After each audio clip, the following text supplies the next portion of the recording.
दोस्तों, आज मैं आपको एक ऐसी कहानी सुनाने जा रहा हूं जो आपको आलस्य से दूर करने और जीवन में सफलता प्राप्त करने के लिए प्रेरित करेगी। यह कहानी है एक ऐसे आलसी आदमी की है जो बुद्ध के पास जाकर अपनी समस्या बताता है और बुद्ध उनके समस्या का हल करते हैं। आइए कहानी शुरू करते हैं। एक बार की बात है, एक आलसी आदमी बुद्ध के पास आकर कहता है कि ही बुद्ध, मैं अपने आप से बहुत परेशान हूं, मैं बहुत ही आलसी आदमी हूं, इसीलिए सब लोग मुझे ताने देते रहते हैं।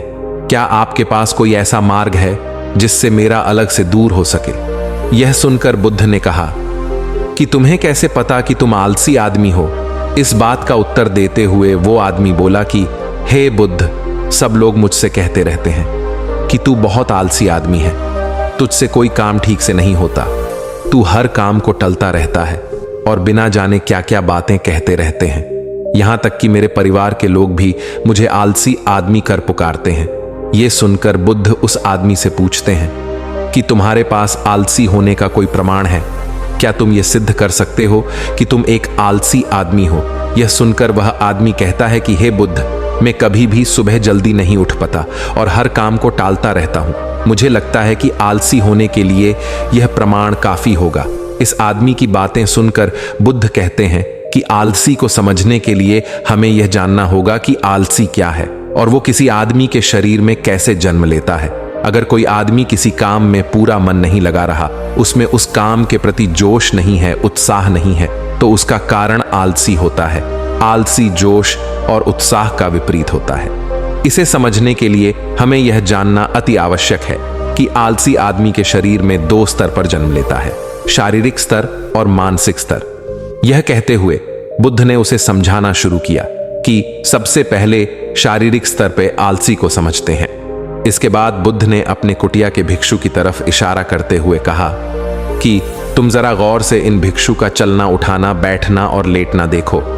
इन भिक्षुओं के चलने में एक तालमेल होता है, एक ली होती है, एक आनंद होता है, और जब ये बैठने की मुद्रा में होते हैं तो इनकी रीढ़ की हड्डी सीधी होती है और गर्दन थोड़ी सी उठी हुई होती है, और वहीं पर जब यह लेटे हैं तो इनका पूरा शरीर एकदम शांत और स्थिर होता है। और वहीं जब एक आलसी आदमी चलता है तो एकदम झुका हुआ तक और बिना आनंद के चल रहा होता है। याद रखो, 70% आलसी हमारे उठने, बैठने, चलने और लेटने से तय होता है। अगर हम अपनी इन अवस्थाओं को समझ लेते हैं और होशपूर्वक चलने, उठने और बैठने का अभ्यास करते हैं तो हमारा 70% आलसी से दूर हो जाता है। शारीरिक स्तर पर आलसी का दूसरा मुख्य कारण होता है सही नींद ना लेना। अक्सर हमें पता ही नहीं होता कि हमें कितनी देर सोना है। याद रखो, एक मानव शरीर को सीमित समय की नींद लेनी चाहिए। अगर वह सीमित समय से ज्यादा नींद लेता है तो भी वो आलसी का शिकार होगा, और अगर वह सीमित समय से कम नींद लेता है तो वह आलसी का शिकार होता ही है। यह सुनकर वह आदमी बोला कि हे बुद्ध, एक मानव शरीर को कितनी नींद लेनी चाहिए? इसका उत्तर करते हुए बुद्ध ने कहा कि एक मानव शरीर को 8 घंटे की नींद लेनी चाहिए। अगर आपका शरीर ज्यादा थका हुआ नहीं है तो 6 घंटे की नींद, अगर ज्यादा थका हुआ है तो 8 घंटे की नींद लेनी चाहिए। इसी के साथ यह भी ख्याल में रखना चाहिए कि सोने के लिए रात का समय निर्धारित किया गया है। कुछ लोग दिन में ही सो जाते हैं, जिसकी वजह से धीरे धीरे आलसी उनके अंगों में सामने लगता है। शारीरिक स्तर पे आलसी का तीसरा मुख्य कारण है सुबह जल्दी ना उठ पाना। पूरी प्रकृति, यहां तक कि पेड़ पौधे और पक्षी भी सुबह सूर्य उदय होने से पहले जाग जाते हैं। यह हम पक्षियों को देखकर भी समझ सकते हैं कि प्रकृति ने मनुष्य के जीवन का कौन सा समय निर्धारित कर रखा है। अगर हम सुबह जल्दी उठते हैं, सूर्य उदय होने से पहले उठते हैं, तो हमारे शरीर में एक पूर्ति होगी, एक ताजगी होगी और हम हर काम में अपना मन लगा पाएंगे। यह सुनकर वह आलसी आदमी बोला कि हे बुद्ध, लेकिन मेरा काम ऐसा है जो मैं रात में कर पाता हूं। इसी वजह से मैं रात में सही समय पर नहीं सो पाता और सुबह जल्दी नहीं उठ पाता। तो जिन लोगों का काम रात में होता है वो सुबह कैसे जल्दी उठ पाएंगे? ये सुनकर बुद्ध कुछ सोच विचार करते हैं और उसके बाद कहना शुरू करते हैं कि जिन लोगों का काम रात में होता है उन्हें अपना काम पूरा मन लगाकर करना चाहिए, और यदि ऐसे लोग रात में काम करके दिन में भी सोते हैं और सीमित समय की नींद लेते हैं तो वे भी आलसी से बच सकते हैं। लेकिन रात में जितनी गहरी नींद आती है उतनी गहरी नींद दिन में नहीं आ पाती, क्योंकि दिन में शोर शराबा ज्यादा होता है जिससे आदमी गहरी नींद में नहीं जा पाता। इसीलिए जो आदमी दिन में सोता है उसे कुछ ऐसी व्यवस्था करनी चाहिए इससे बाहर का शोर शराबा उसकी नींद में खराब ना कर सके। वह अपने कानों में रुई लगा सकता है जिससे बाहर की आवाज उसके कानों में ना पड़े और वो गहरी नींद ले पाए। शारीरिक स्तर पर आलसी का अगला मुख्य कारण होता है भोजन सही समय पर और सही भोजन करना शरीर के लिए अति आवश्यक होता है। कुछ लोग ऐसा भोजन करते हैं जिसमें कोई जान ही नहीं होती। अब आप ही सोचिए, जिस खाने में जान ही नहीं है, जिसे खाने में ऊर्जा ही नहीं है, वो खाना आपके शरीर को ऊर्जा कैसे दे सकता है? और अगर इंसान ऐसा खाना खाएगा तो उसका शरीर किसी भी काम को करने में प्रतिरोध करेगा ही। अक्सर गलत समय पर उल्टा सीधा भोजन करने से आदमी का मोटापा बढ़ता चला जाता है और एक पतले इंसान के मुकाबला एक भारी शरीर वाले इंसान के शरीर में ज्यादा अलसी आने की संभावना हो जाती है। इसीलिए ऐसा भोजन करो जो प्रकृति से सीधा प्राप्त हो रहा हो, जिसमें कुछ ऊर्जा हो। यह सुनकर उसे आदमी ने कहा कि हे बुद्ध, शारीरिक स्तर पर तो आलसी को मैं समझ गया हूं, लेकिन मानसिक स्तर पे आलसी क्या होता है? इसका उत्तर देते हुए बुद्ध कहते हैं कि इंसान को अपने जीवन में बहुत सारी नाकामयाबी मिलती है। जब वो नाकामयाब होता है, किसी काम को पूरा नहीं कर पाता, तो उसका जोश और उत्साह अगले काम को करने के लिए ठंडा पड़ता जाता है। जब भी वो किसी नए काम को शुरू करता है तो उसका पिछला काम उसके मन को प्रभावित करता रहता है। इसीलिए वो नए काम को पूरे जोश और उत्साह के साथ और पूरा मन लगाकर नहीं कर पाता, और यही आलसी का कारण बन जाता है, जिसकी वजह से वह नया काम भी पूरा नहीं हो पाता, क्योंकि उसमें उसका पूरा मन और पूरा जोश नहीं लगा होता है। इसके लिए हमें यह समझना जरूरी होता है कि जो पिछला काम हमारा पूरा नहीं हो पाया, उससे भी हमें बहुत कुछ सीखने को मिला है। उससे हमें एक अनुभव मिला है जो हम अपने नए काम में लगा सकते हैं। तो पिछले काम के प्रति नकारात्मक नजरिया रखने की बजाय सकारात्मक नजरिया रखेंगे तो आलसी हमारे मन में नहीं आएगा। मानसिक स्तर पे आलसी का दूसरा मुख्य कारण होता है लक्ष्य का स्पष्ट ना होना।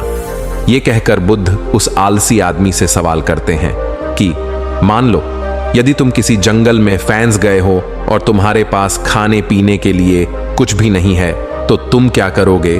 वो आदमी कहता है कि हे बुद्ध, मैं जिंदा रहने के लिए उस जंगल में खाने पीने का सामान ढूंढ लूंगा।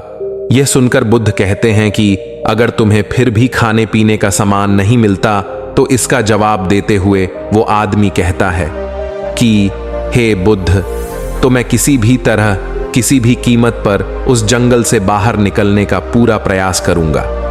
यह सुनकर बुद्ध कहते हैं कि चूंकि वहां पर तुम्हारा लक्ष्य स्पष्ट है, इसीलिए तुम्हारे शरीर में कोई आलसी नहीं आएगा। उस समय तुम्हें पता होता है कि तुम्हारे शरीर के लिए अभी सबसे ज्यादा जरूरी खाना पीना ढूंढना है। अगर तुम नहीं ढूंढोगे तो तुम मार जाओगे, और जब तुम्हारा लक्ष्य स्पष्ट होता है तो आलसी तुम्हारे मन में आ ही नहीं सकता। लेकिन हमारे दैनिक जीवन में हमारा लक्ष्य स्पष्ट नहीं होता है, जिसकी वजह से हमारे मन की ऊर्जा इधर उधर बिगड़ी रहती है। अगर हमारा लक्ष्य स्पष्ट होगा तो कोई अलग से कोई ताकत हमें हमारा लक्ष्य प्राप्त करने से नहीं रोक सकती। और इसी तरह अगर किसी काम को करने की हमारे पास कोई ठोस वजह नहीं होती तो भी हम उसे काम को टालते रहते हैं। उस काम को करने का हमारा मैन ही नहीं करता, क्योंकि हमारे मन में यह बात समय होती है, किस काम को करके कुछ फायदा तो होगा। इसीलिए किसी काम को करने के लिए उसकी ठोस वजह जानना बहुत जरूरी होता है। बहुत सारे लोग व्यायाम करने की अहमियत नहीं समझते हैं, क्योंकि वह इसकी वजह नहीं देख रहे हैं। वो सोचते हैं कि व्यायाम करने से क्या फायदा। लेकिन जो आदमी दूरदर्शिता रखता है, जो ये देख पाता है कि अगर मैं आज वह या नहीं करूंगा तो भविष्य में मेरा शरीर कितने रोगों से ग्रस्त हो सकता है, तो ऐसे आदमी के पास स्पष्ट लक्ष्य भी होता है और ठोस वजह भी होती है, और इसीलिए वो लोग व्यायाम भी करते रहते हैं। मानसिक स्तर पर आलसी का अगला मुख्य कारण होता है आलसी लोगों का साथ। अक्सर कुछ लोग आलसी नहीं होते, लेकिन उनके आसपास के लोग आलसी होते हैं। अगर आपकी संगति में आलसी लोग भरे हुए हैं तो आप भी उनकी तरह हो जाएंगे। आपका भी मन काम करने से भागने लगेगा। आदत से एक छुआछूत की बीमारी की तरह होता है। जितने आलसी लोगों से आप घिरे हुए हैं, आपका मन उतने ही आलसी को पकड़ लेगा। मानसिक स्तर पर आलसी का अगला मुख्य कारण है किसी भी काम को टालते रहना। कुछ लोगों की आदत होती है काम को टालते रहना, आज का काम कल पर, कल का कम परसों पर। हमें यह महसूस भी नहीं होता कि धीरे धीरे यही हमारी आदत बन जाती है और यह काम को टालने की आदत धीरे धीरे आपको आलसी बना देती है। इसीलिए किसी भी काम को कल पर मत डालो। और सबसे आखिर में बुद्ध ने कहा कि किसी भी काम को करने के लिए आपके पास उम्मीद होनी चाहिए, उत्साह और जोश होना चाहिए। हर काम को नया काम समझ के करना चाहिए। इसके बाद बुद्ध ने उस आदमी से कहा कि याद रखना, अगर तुम्हारे पास कोई स्पष्ट लक्ष्य है और उसे करने के लिए तुम्हारे पास कोई ठोस वजह भी है, तो दुनिया की कोई ताकत तुम्हें वो काम करने से नहीं रोक सकती। दोस्तों, जीवन में अगर कुछ हासिल करना है तो हमारे पास सिर्फ आज का ही समय है। यह मत सोचो कि कल आएगा। यह मानकर चलो कि हमें जीने के लिए सिर्फ ये 24 घंटे मिले हैं। इन 24 घंटे में मरने से पहले मैं क्या कर सकता हूं, यह समझ लीजिए कि एक एक सेकंड मिलकर 1 मिनट बनता है और एक एक मिनट मिलकर 1 घंटा बनता है और घंटे एक पूरा दिन बनता है। तो हमारे लिए सबसे ज्यादा जरूरी वो सेकंड है जिनसे पूरा दिन बना हुआ है। इसीलिए अपनी किसी भी सेकंड को बर्बाद मत करो, क्योंकि एक बार जो घड़ी बीत गई वो वापस लौटकर कभी नहीं आती। तो दोस्तों, कैसी लगी आपको ये कहानी? कमेंट सेक्शन में जरूर बताना, और अच्छी लगी तो इस चैनल को सब्सक्राइब जरूर कर लेना। तो मिलते हैं अगले कहानी में, तब तक के लिए अपना ख्याल रखें।